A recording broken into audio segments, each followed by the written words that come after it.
Jesús responde al mundo de hoy. Presenta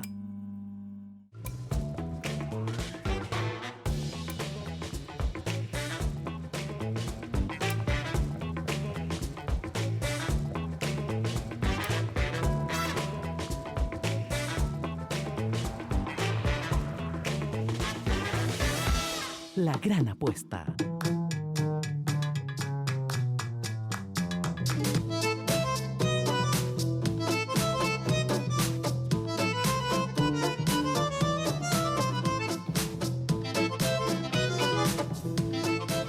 Buenas noches, ¿cómo están ustedes? Es un gran placer para mí cada vez que abrimos un nuevo tiempo para disfrutar de lo que denominamos la Gran Apuesta. La Gran Apuesta es el nombre del programa, por eso tenemos como set una mesa en la que por lo general las personas en los lugares de apuestas apuestan. Lo que nosotros tenemos acá es para significar que viene gente, pero no para apostar al azar, sino para apostar al bien, para apostar al conocimiento, para contarnos cosas importantes conforme sea cada tema que encaramos. Por lo tanto, la mesa es una excusa. Gracias por estar con nosotros. Como siempre, quiero decirles que nos acompaña la empresa Inverfin, con muchas novedades, las novedades que Inverfin presenta cada vez que abrimos aquí un capítulo, por supuesto que son muy importantes para nosotros, nuestros clientes publicitarios son importantes y por eso los mencionamos de entrada para que ustedes lo conozcan y por supuesto lo prefieran. Queremos que disfruten la familia. Inverfin hace un espacio en tu hogar, electrodomésticos, muebles, motos, taiga, todo lo que necesitas lo encontrás en las sucursales de Inverfin en todo el país. O llamando al 288-3000, 288-3000. Aprovecha los excelentes planes de financiación. Inverfin, tu espacio, tu hogar. Estamos saliendo a través de Canal 29, Tigo Star. Estamos en todo el Chaco paraguayo. Un saludo muy especial a la gente del Chaco paraguayo. Hoy nos vamos a referir de manera especial a el Fortín Boquerón, la batalla del Boquerón. Eso que ocurrió hace tantos años, pero que dicen que no debemos olvidar para no repetir los mismos males, ¿no? Entonces, un saludo para todos ustedes, a los de Paraguay Occidental, a los del Paraguay Oriental. Nuestro equipo de producción, notablemente, dos damas entre ellos, no sé cuántos, visitó Boquerón y se han vuelto muy intrépidas, ¿no? Fueron detrás de la información y han traído para nosotros algunos materiales que hoy los vamos a exhibir aquí en el programa. También tengo dos distinguidos invitados que tienen mucho que ver con el conocimiento de la historia, con quienes vamos a conversar. A la vuelta de la pausa les presento a mis invitados.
Bueno, estamos en La Gran Apuesta. Hoy vamos a recordar algunos aspectos que hacen a la batalla de Boquerón. Estamos a unos días de recordar como fecha, 29 de septiembre, ¿no? Y a mí me encanta conversar con los profesores. Yo no soy profesor, soy alumno, más o menos aplicado. Cuando fui a la facultad y estudié historia y tenía que sacar la bolilla para rendir, yo temblaba, ¿no?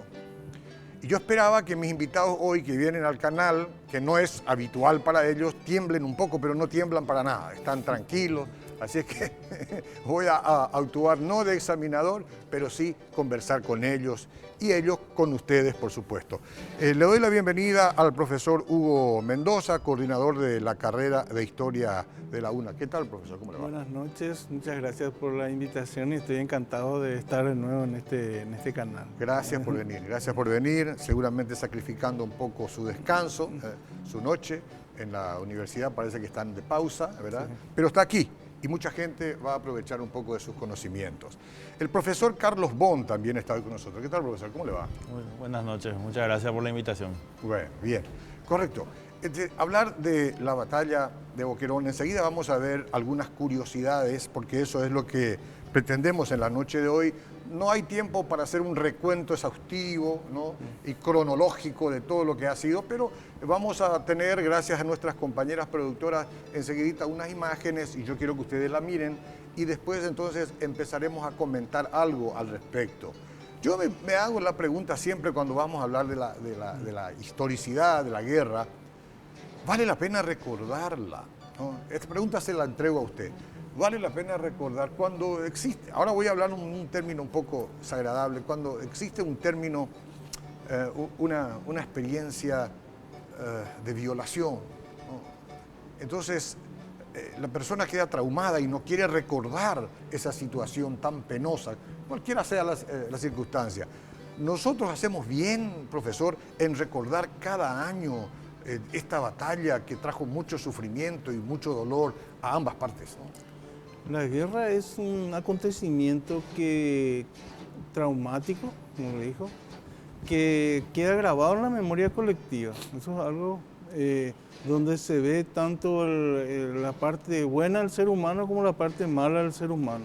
Lo importante es recordar a las personas que llevaron a cabo ese acto de valentía, de entrega a la patria, incluso sacrificando sus propias vidas para que la nación siguiese existiendo. Eso es lo que queremos rememorar. No queremos rememorar ninguna tragedia, sino queremos rendirle homenaje a las personas que hicieron de que el Paraguay siguiese siendo Paraguay, como ha ocurrido durante mucho tiempo con los excombatientes de la Guerra del Chaco, que ahora prácticamente ya hay como 100, quizás menos, ¿verdad?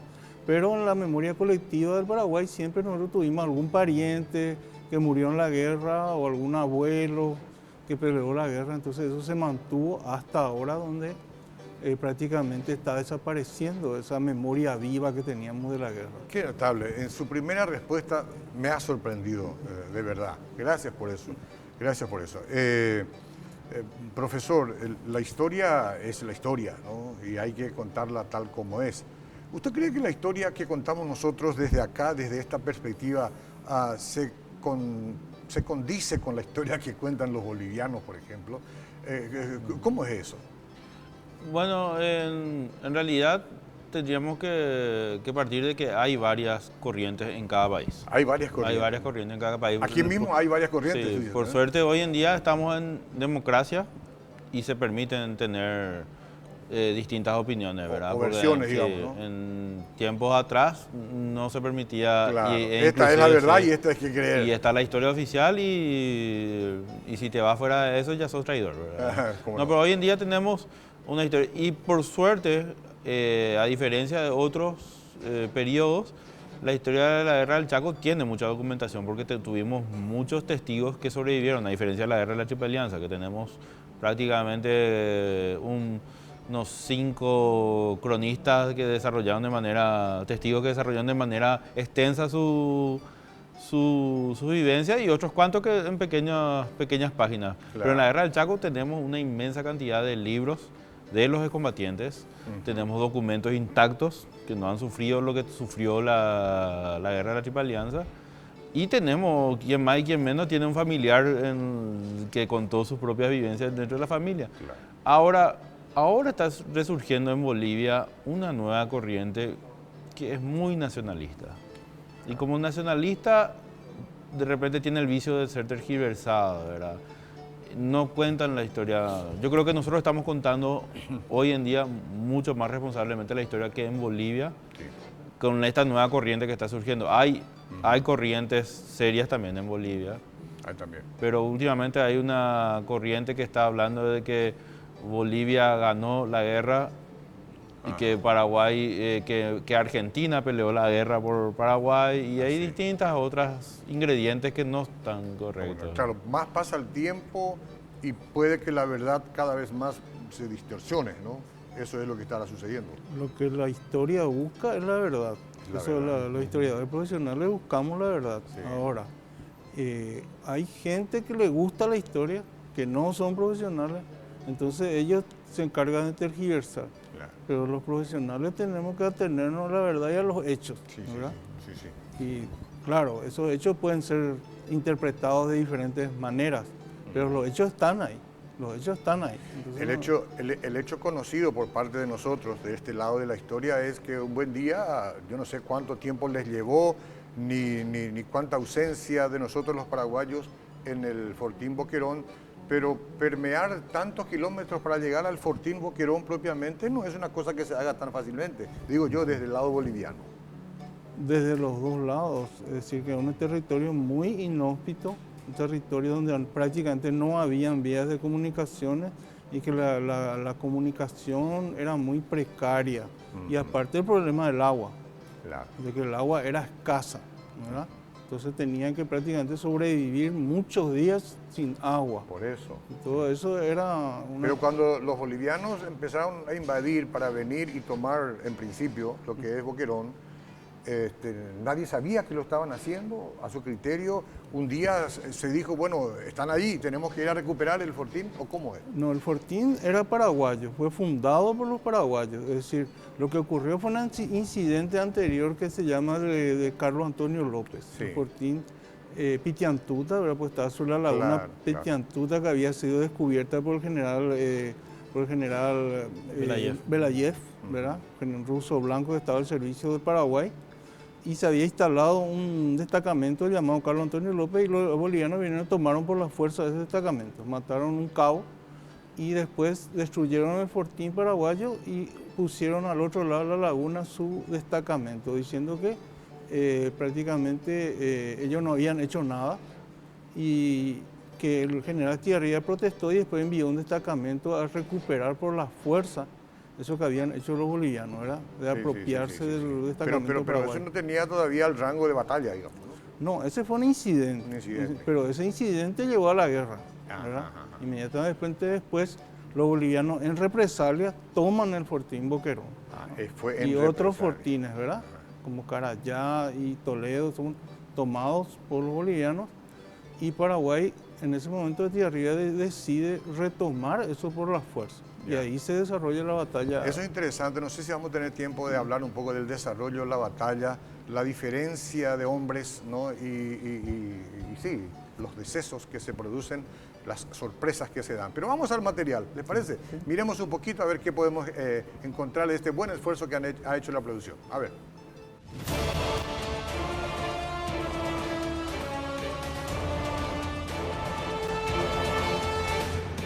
Un 29 de septiembre de 1932 se produce la rendición de la resistencia boliviana en una de las primeras batallas de la guerra de nuestro país contra Bolivia. El 31 de julio de 1932, los bolivianos tomaron el Fortín Boquerón y el presidente de la República, el doctor Eusebio Ayala, ordenó la retoma del fuerte. Un 9 de septiembre inició la contienda, que se extendió a lo largo de 20 días. Ubicado en la colonia Neuland y otorgado por los menonitas a la gobernación paraguaya, se encuentra el Museo del Fortín Boquerón. El guía encargado, el profesor Carlos Agüero, el día de hoy nos relata 5 curiosidades que muchos no conocían de la batalla de Boquerón. Número 1. Stroessner casi fue fusilado como castigo por perder un mortero. El regimiento R6 Boquerón fue formado en base a los cadetes de la escuela militar de entonces. Ellos llegan acá a Boquerón el 16 de septiembre del 32, o sea, estaba promediando la batalla, y entran en acción acá en la parte norte el 17 de septiembre. Y el regimiento tenía 3 morteros. Una de ellas estaba a cargo del cadete, último año entonces, Alfredo Stroessner. A 2 batallones, uno al lado del otro, para cerrar el cerco, ¿verdad? Y a un tercero se le dejó atrás como retaguardia y de apoyo también en caso necesario. De repente a alguien se le ocurrió, y muchos dicen que al mismo comandante, el mayor Arturo Bray, ¿verdad?, de sacar al tercer batallón de atrás y colocarlo en línea con los otros 2. Y justo eso coincidió con una arremetida boliviana de atrás, de acá del norte. Y esos 2 batallones fueron sorprendidos de atrás. Y fue desbandado el batallón y los morteristas también corrieron. Y como no podían correr con sus morteros, que tienen más de 60 kilos, lo que hicieron es sacarle el sistema de puntería y tirar al costado, tapar con algunos matorrales y rajar de acá. Cuando se entera de la pérdida de estos 3 morteros, Estigarribia quiso someter al Consejo de Guerra a los encargados, a los responsables, entre ellos Stroessner. Y Stroessner, cuando se entera de eso, sabe que el veredicto de un Consejo de Guerra es fusilamiento. No se formó un Consejo de Guerra, de hecho no se podía formar un Consejo de Guerra porque Paraguay no estaba en guerra aún, no estaba declarada la guerra, entonces eso sería un crimen, fusilar a alguien, por ejemplo, crimen de guerra, ¿verdad?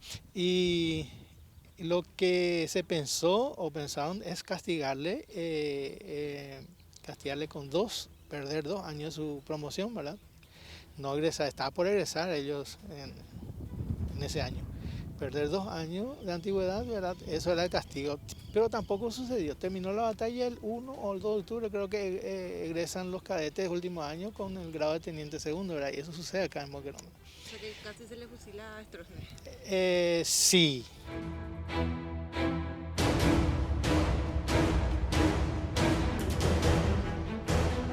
Número 2. La cantidad de bajas. Hasta hoy sigue siendo un punto de discusión en el que varios libros, como historiadores, no se ponen de acuerdo y en el que se encuentra una gran diferencia. Porque si era 1100, el comandante que te dije recién, 1486. Después hay Heriberto Florentín, que peleó acá, teniente primero Heriberto Florentín peleó acá, fue comandante de Boquerón antes de que tomen los bolivianos, era mucho tiempo, conoce toda la zona. Él da 1500 bajas. Hay un libro de Sotti, es el autor, él da 3000 bajas. Hay otro de Raimundo Rolón, da 1200 y algo. O sea, en la literatura paraguaya no coinciden y llama mucho la atención por qué el dato que da Estigarribia no se toma como verdadera, ¿verdad?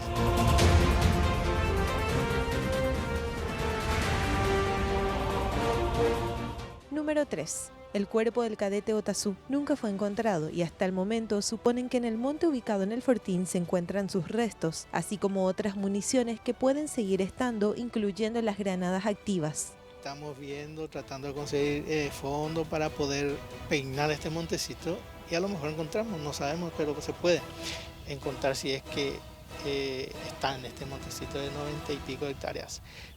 Pero el objetivo no es buscarle el cuerpo de Otazú, sino que hay otras cosas, otras referencias que tenemos que en este montecito está y queremos encontrarla. Un tuca es un sótano, búnker, parecido al que tenemos acá, ¿verdad? Acá del comandante boliviano.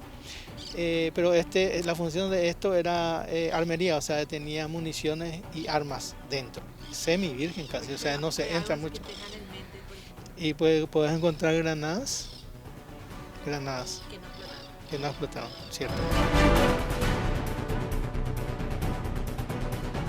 Número 4. 2 amigos, un boliviano y un paraguayo, enfrentados y muertos, habían pedido que se los entierre juntos en el fortín Boquerón. El paraguayo, un ataque acá del este, un ataque frontal, cae herido, recibe una bala de fusil en la cabeza y a 40 metros de las posiciones bolivianas enfrente cae herido. El resto de su compañía fue dispersado de su hombre, él desapareció totalmente tras operaciones. médicos y camilleros bolivianos que estaban caminando por las zanjas de las trincheras, tratando de ubicar heridos y recoger heridos, lo escuchan ahí enfrente, a 40 metros de la zanja, que estaba pidiendo ayuda a alguien. El médico le hace seña, porque el paraguayo ya casi no le salían palabras más que balbuceo, ¿verdad? Le hace seña si podía acercarse, el paraguayo le dice que no. El médico boliviano le pide a los camilleros que lo recojan, los camilleros se niegan rotundamente de salir de la zanja, ¿verdad? Por la balacera no paraba. Y en una calma momentánea de la balacera, el médico fue y lo recogió. Lo mete al hospital y ahí corre la voz de quien está al hospital, fulano, teniente primero del frente, que es R4 Grupo Activo. El capitán Tomás Manchego enseguida ubica, ese es mi amigo, y va, lo encuentra en el hospital. El 21 de la mañana el boliviano también va al hospital, no de visita, sino le causó una esquirla de granada de cañón en la cabeza. Y los dos heridos en la cabeza ese día 21. Sabían que la muerte estaba ya próxima, que era inevitable. Ese 21 piden al médico tratante que los entierre en el mismo sitio. Esa noche, el 21, muere el paraguayo, Fernando Velázquez, teniente primero, y 2 días después, el 23, muere el boliviano capitán Tomás Manchego. Y el doctor Alberto Torrico, capitán de esa unidad, cumple el deseo de los dos de estar en un mismo sitio, de enterrarlos en el mismo lugar. Y esa tumba está acá.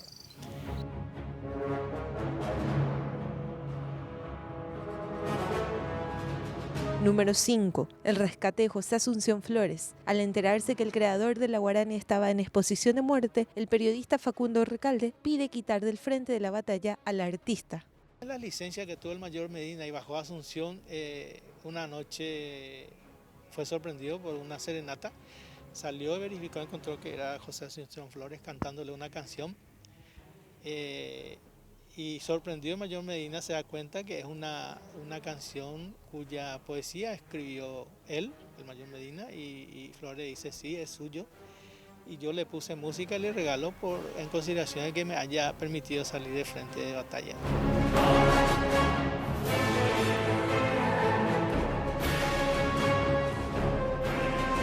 87 años de aquella batalla durante la Guerra del Chaco, en el que miles de soldados entregaron sus vidas en honor a la tierra que hasta el día de hoy mantiene las historias y huellas de todos los hombres que pasaron por el Fortín Boquerón.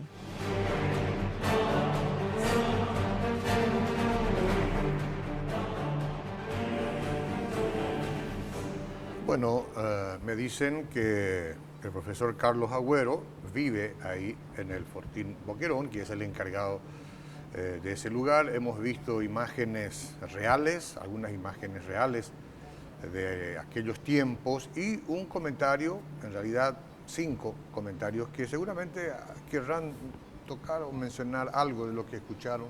Pueden estar de acuerdo o no de acuerdo con los comentarios, ¿no? Sí, en líneas generales sí es correcto el relato que hace, ¿verdad? Lo que hay que ver es que el primer día los paraguayos atacan el día 9, ¿verdad?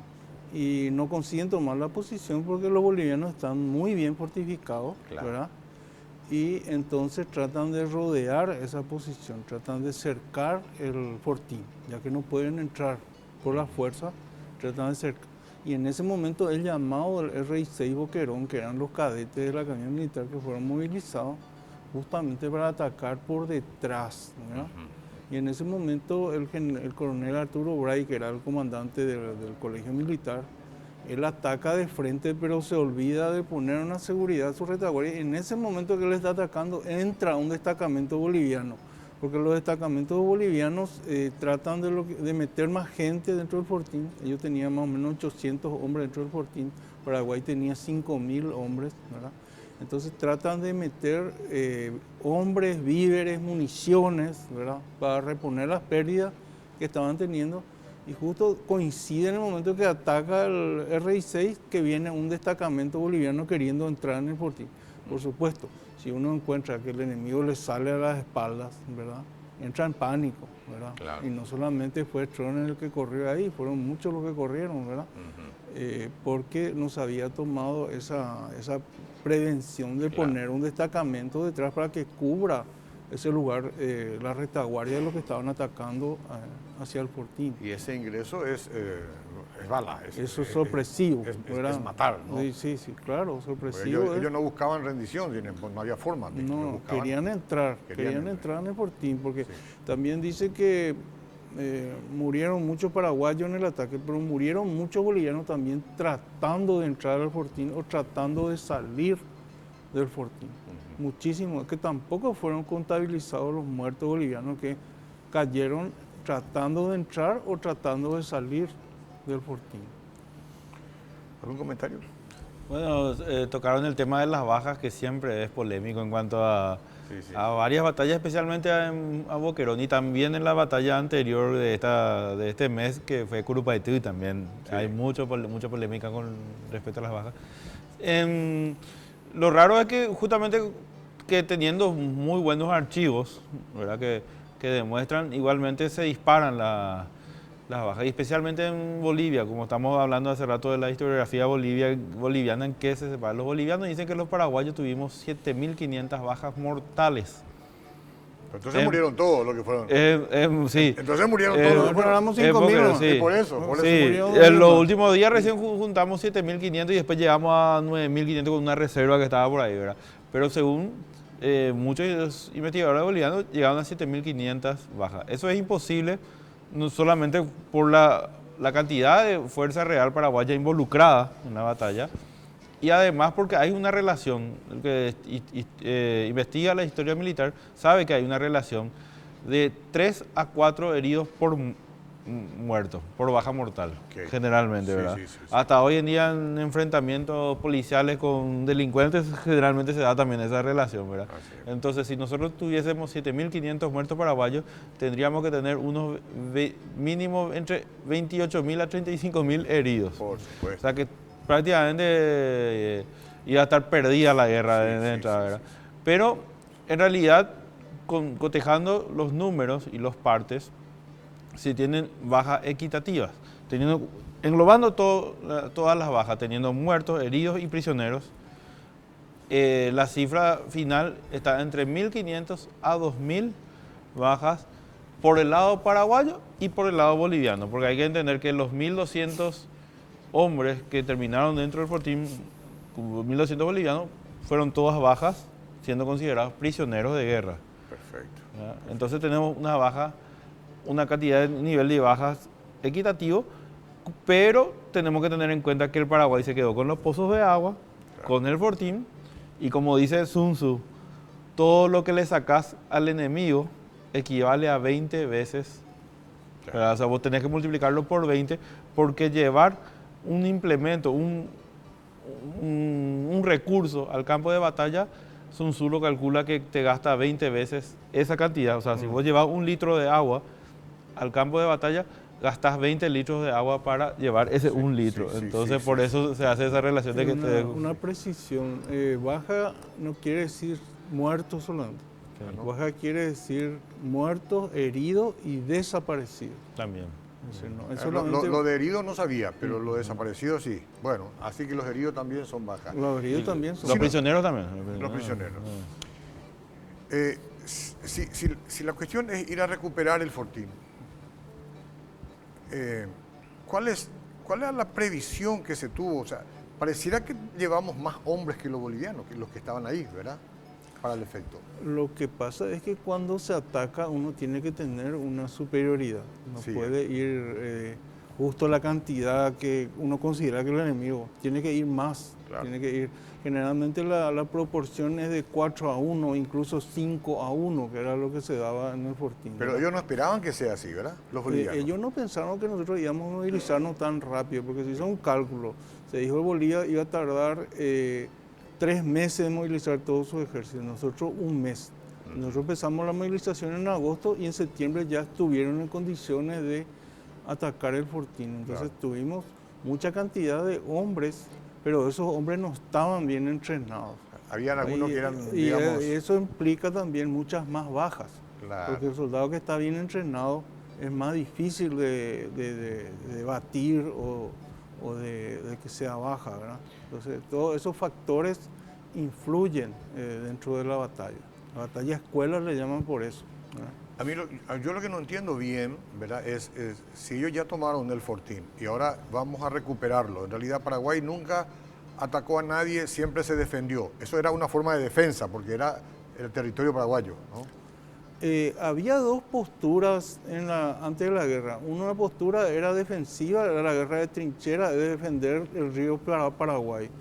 Y el segundo, la postura de Estigarribia, que era una guerra de movimiento. Ajá. Entonces, esa guerra en movimiento implicaba atacar y defenderse en determinados momentos. Sí, sí, ¿verdad? sí, sí. No era una guerra estática, no era una guerra de trincheras como era la Primera Guerra Mundial, sino era una guerra de movimiento. Él lo resume genialmente como dice que hay que romper los dientes de la tenanza antes que estos dientes se cierren. Sí, sí. Los bolivianos, una vez que se movilizaban todo su potencial, Paraguay iba a tener pocas posibilidades de derrotarlo. Correcto. Abastecimiento de los soldados. ¿Qué podemos hablar al respecto? Y el abastecimiento de agua era crítico porque el mismo Estigarribia dice que iba a ser una guerra de comunicaciones y el que iba a tener la ventaja iba a ser el que dominaba las fuentes de origen del agua, ¿verdad? ¿Cómo no? Y lo que él buscaba ganando Boquerón y después ganando Arce, que era la segunda etapa que se tomó en octubre, era controlar las fuentes donde nacía el Río Verde, ¿verdad? Y ese era estratégico, ese era el punto estratégico, era ahí donde quería llegar primero Estigarribia para dominar el recurso estratégico que era el agua. Qué interesante. Vamos a ver el material, a ver qué nos cuenta y qué podemos extraer de él. El agua y la comida, las necesidades básicas que generó que entre mismos paraguayos se pelearan, se asalten, beban sus propias orinas y utilicen como estrategia la sandiaí contra los bolivianos. El agua que se traía de Isla Poey para los soldados se transbordaba, de estos camiones se transbordaba en bidones de 30 a 60 litros y son aguateros a pie que hacían los 10 últimos kilómetros. Y esos soldados aguateros más el camión inclusive corrían el riesgo de ser asaltados, emboscados por los propios camaradas paraguayos que por sed abandonaban su trinchera acá y se colocaban a la vera de la recta para asaltar al camioncito o a los aguateros. Al camioncito, por más que no trae agua, a veces el radiador contiene agua, entonces por el radiador, entonces los choferes sufrieron el ataque de los dos ejércitos, de los bolivianos con razón, el enemigo, ¿verdad? Y de los propios camaradas por sed, ¿verdad? Por agua.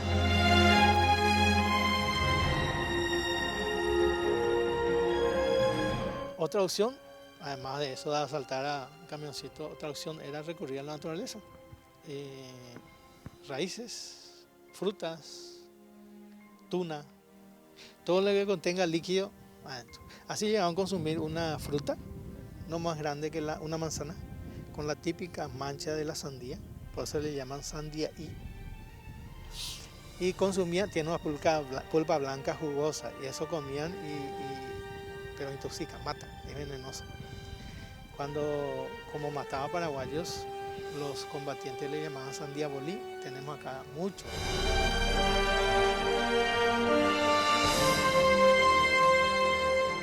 Otra opción es, cada soldado porta una manta.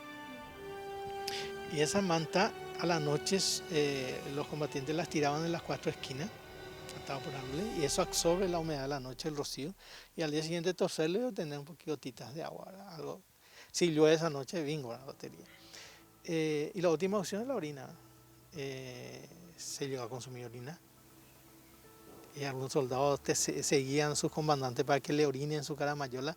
Pues en la caramayola le echan trocitos curubicas de palo santo. Es el olor fuerte y el sabor fuerte del palo santo.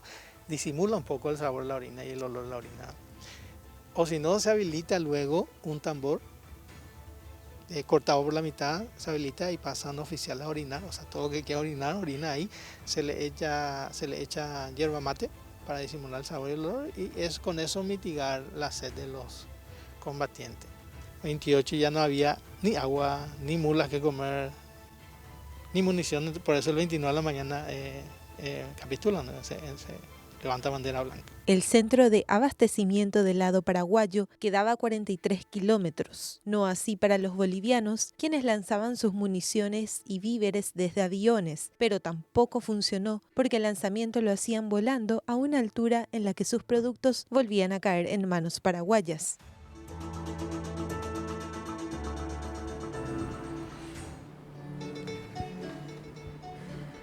Cuánta admiración me significan estos luchadores, estos peleadores. Cuando uno los ve así de manera detenida y conoce la historia más de cerca, cuántas ganas tengo de invitarle agua mineral, ¿no? Alguna gaseosa, pensar en todo el sacrificio por defender este suelo nuestro, de verdad que es admirable, profesor, ¿eh? Es admirable. Desde esta perspectiva tan cómoda que hoy vivimos nosotros, digo, ¿no? Sí, no hay punto de comparación No con lo hay que ellos punto. pasaron, ¿verdad? Pero hay que decir que Boquerón era importante porque tenía una aguada natural, ¿verdad? Por eso que los paraguayos querían recuperar ese, porque en muchos kilómetros de la redonda no había agua. Sí. Y toda el agua que tomaban los paraguayos venía de Ilapoí.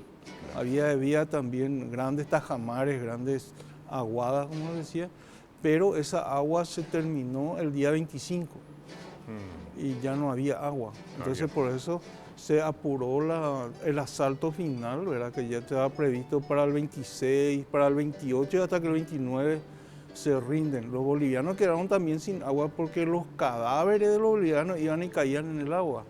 Y al caer en el agua esos cadáveres contaminaban, se iban quedando también sin agua. ¿Quiénes se rinden, profesor? Los bolivianos. Ah, el los 29. bolivianos. La batalla dura 20 días, 20 comienza días, el 9 y termina el 29. 29. Sí. Y los paraguayos se iban quedando también sin agua a partir del 25 y traer del río Paraguay, que era mucho más lejos, era mucho más complicado. Entonces se llegó a una situación crítica que tenían que tomarse el fortín sí, o si no tendría que haberse abandonado ese sitio que se estaba haciendo. Me produce un poco de sed este asunto, ¿no? Es impresionante. Siempre pasa así, cuando ves gente que muere de hambre, te produce hambre, ¿no? Qué pena. Y cuando ves gente que peleaban, es comprensible que los mismos paraguayos hicieran una emboscada a los paraguayos para tomar agua porque ya ni se piensa bien, ¿no? Hay un deseo tremendo de sobrevivencia, ¿no es así? No se los puede culpar. No, exactamente. Y tomaban agua y no era el agua la que tomaban, era agua... Salobre. Sí. Bueno, en realidad, pero hay coincidencia en este asunto, brevemente para ir al corte, hay coincidencia en este asunto que la batalla duró 20 días, ¿verdad? Creo que Sí. todo el mundo está de acuerdo con eso. Con eso sí. Esos son los hechos históricos. Sí, pero 20 días es una eternidad, batallando, Sí. esperando, no sabiendo en qué momento son los ataques y todo eso. Tremendo, ¿no? Hoy podemos recordarlo, ya lo dijo el profesor hoy al comienzo, Hugo Mendoza, cuántos familiares, ¿no? Que todavía están, algunos que otros, todavía de la guerra, pero hay una historia que recordar justamente por eso, ¿no? Por la valentía de aquellos que decidieron ofrendar su vida para defender nuestro territorio. Regresamos en instantes.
estamos hablando de la batalla de Boquerón, recordando algunos aspectos. Está conmigo el profesor Hugo Mendoza, coordinador de la carrera de Historia de la UNA.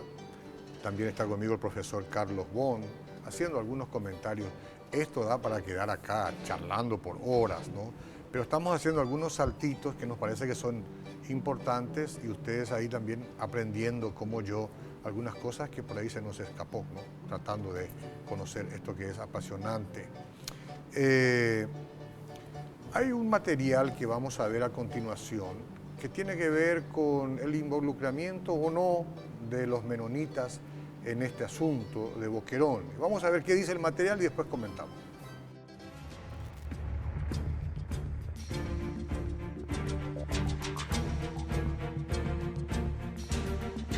Huyendo de la guerra que se desataba en Europa, llegaron con la intención de refugiarse en los conflictos bélicos, pero grande fue la sorpresa cuando luego de pocos años comenzaba la guerra por el Chaco paraguayo.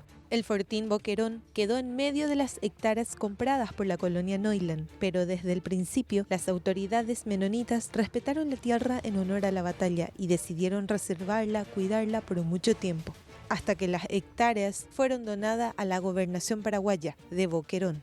Primeramente que era algo no esperado porque era un territorio donde no había nada y de repente empezó la guerra acá.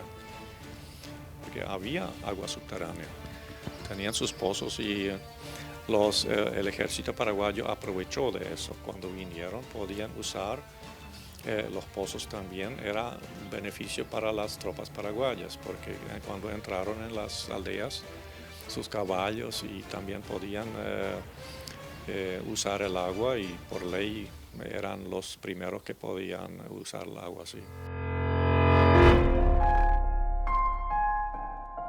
Entonces era una posibilidad también de vender productos porque sandía, mandioca, batata, poroto, leche, hasta caballos, carne, no sé, por lo menos era un intercambio también un poco comercial. Entonces los menonitas le vendían a los Sí. Y vinieron y había, era aprovecharon también para vender productos al ejército, porque era mucho más fácil comprar acá, porque leche, por ejemplo.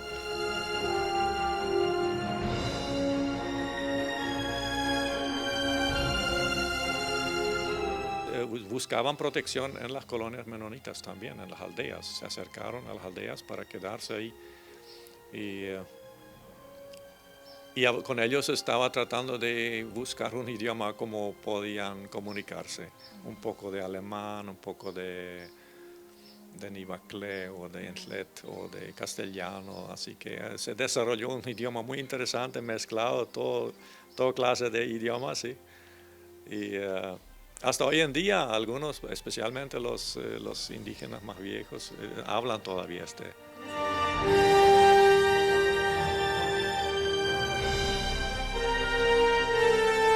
Nadie se interesaba, no se podía vender, nadie. Entonces la colonia empezó a cuidar el fortín, porque nadie cuidaba el fortín. La colonia se encargó de tener un encargado que limpiaba, que cuidaba.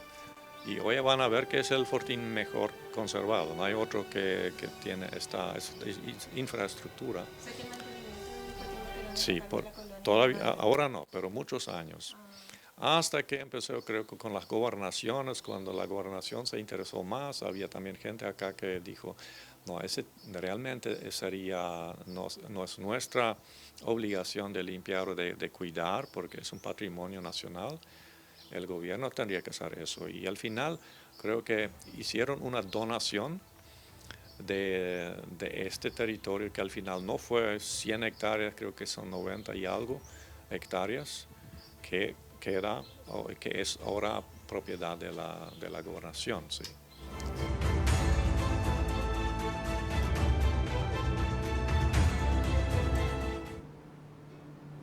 Bueno, muchas gracias. Él es Heinz Epp, del Departamento de Cultura de la colonia Neuland.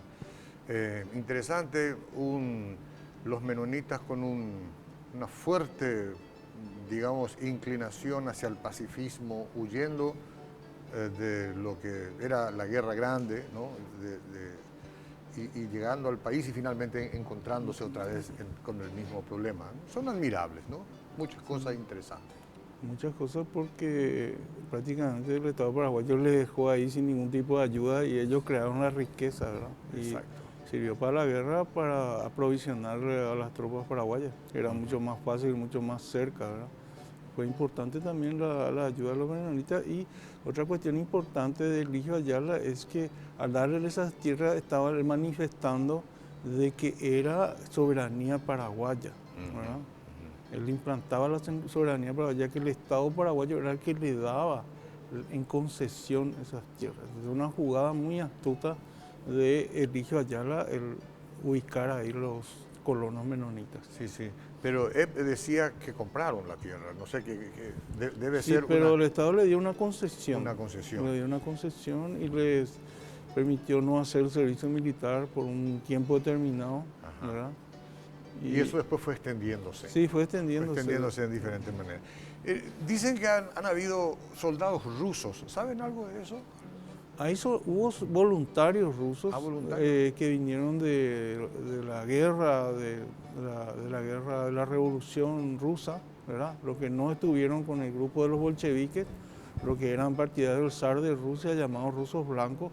Ellos vinieron al Paraguay justamente bajo el patrocinio de Eligio Ayala también, ¿verdad?